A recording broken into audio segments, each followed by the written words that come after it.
Hey everybody, so if you've clicked on this video, you probably want to learn more about how Magic the Gathering is played.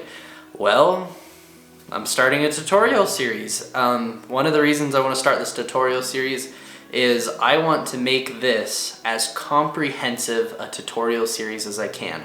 I want to run it all the way through the basics, all the way up to like the tip-top nitty-gritty stuff that I know about the game. I basically just want to make a tutorial series that comprehensively covers everything that I know about the game.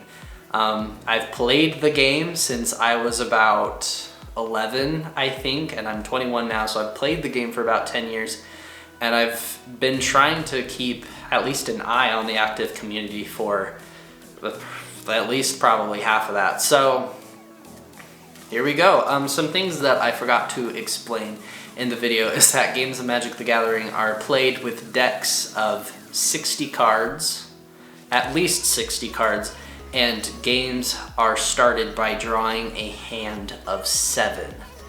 There's also a mechanic called mulligans that I forgot to explain. If you don't like the 7 cards that you drew at the beginning of your game, you can reshuffle those cards back into your deck, and then you draw a new 7 cards, and then you put 1 card back for every time that you mulliganed. So you can mulligan as many times as you want. The problem is that every time you mulligan, you're starting with 1 less card in your hand. So if you mulligan once, then you draw 7 and then put 1 back. Mulligan twice, draw 7, put 2 back on the bottom of your library. That's important. And your library is your deck.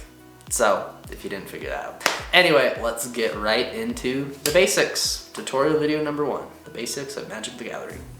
Magic the Gathering has 5 colors of mana: white, blue, black, red, and green. Each color of mana has a corresponding basic land card, which are plains, islands, swamps, mountains, and forests. Lands produce mana, which are the basic resource in how you will be casting spells or playing cards in the game. This is an example of a Magic the Gathering card. The top line is the name of the card, and on the right is the mana cost, which tells you how much mana you need to cast the spell. For this one, you need 2 red mana and 4 other mana of any color. The middle is the type line, which tells you what type of card it is, and the big box underneath it is the text box, which gives you the instructions and the abilities for the card. And for creatures, we have power and toughness. I'll explain that more later. In addition to lands, the card types you should know are sorceries, instants, creatures, enchantments, and artifacts. Instants and sorceries are one-use cards. You play them following the instructions and then put them in your graveyard. The other 3 are permanent cards, which means that they'll stay on the battlefield once you've played them. The difference between instants and sorceries are that instants may be played at any time, while sorceries can only be played during a main phase on your turn. Creatures are the most common way to win the game, and artifacts and enchantments offer game-altering abilities. This is what a game for Magic the Gathering could look like.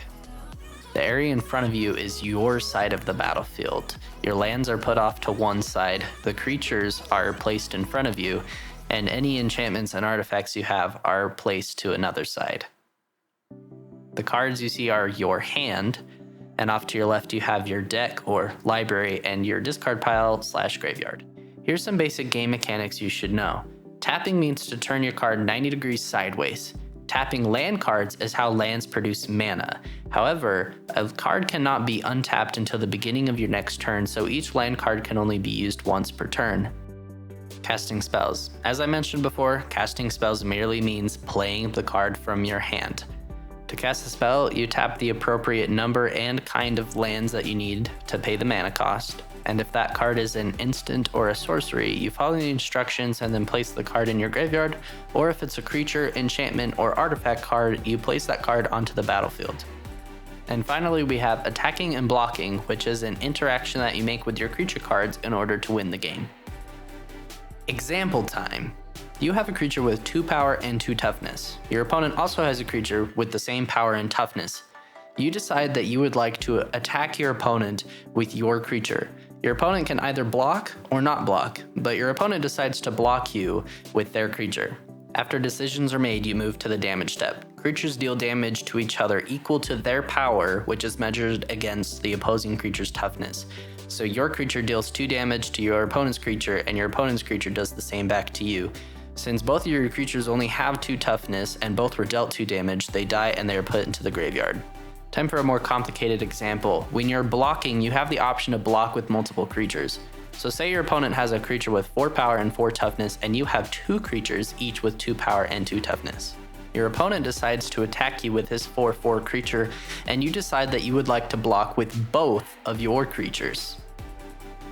Once again, after you've made your final decisions, you and your opponent move to the damage step. Both of your creatures deal damage equal to their power to your opponent creature's toughness, and your opponent creature deals damage equal to its power to both of your creatures divided amongst the 2. Since your creatures dealt 4 damage to your opponent's creature and your opponent's creature dealt 2 damage to each of your creatures, all creatures involved in this combat die and are put into their respective graveyards. A couple important things to know. In a traditional game of Magic, each player starts with 20 life points, and your goal is to get your opponent to 0. The way this is typically accomplished is to force your opponent into situations where they will be unable to block your creatures, and then you deal damage to your opponent's life total with your creatures. Another thing to know that helps this make sense is that tapped creatures cannot block. Since you have to tap a creature to attack with it, you can use this knowledge to maneuver your opponent into a position which they will be unable to block your creatures. Now that you understand the basic mechanics of Magic the Gathering, it's time to explain how turns work. You and your opponent will take turns that follow the exact same pattern every time. The pattern goes like this: the beginning phase, the first main phase, the combat phase, the second main phase, and the end phase. The beginning, combat, and end phases have several steps to them.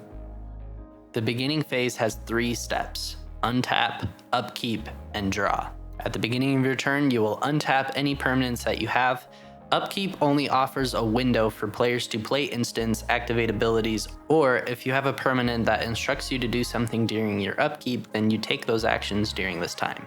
Once actions during your upkeep have been settled, then you will draw 1 card off the top of your deck for the turn.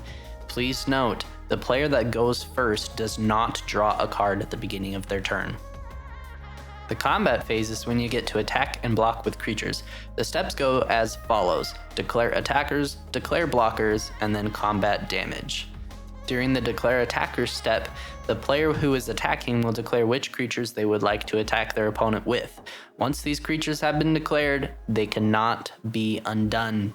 During the declare blockers step, the person being attacked will declare how they would like to block the creatures attacking them. Again, once these blockers have been declared, you cannot undo them. After everything's been decided, then it's time for the combat damage step.